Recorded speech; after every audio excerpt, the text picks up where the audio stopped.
Rescue your Excel work. Discover effective solutions to fix Microsoft Excel has stopped working or not responding issues. In this quick guide, unravel troubleshooting tips and techniques to ensure a seamless Excel experience. To fix Microsoft Excel has stopped working or not responding. Step 1. Save your work and close Excel.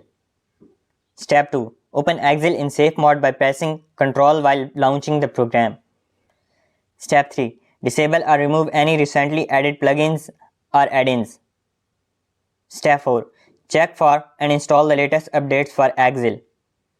Step 5. Repair Microsoft Office through the control panel.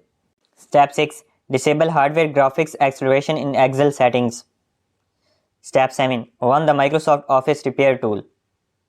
Step 8. Ensure your computer has sufficient resources, RAM or disk space. Step 9. Consider updating or reinstalling your graphics drivers. Step 10. If the issue persists, reinstall Microsoft Office.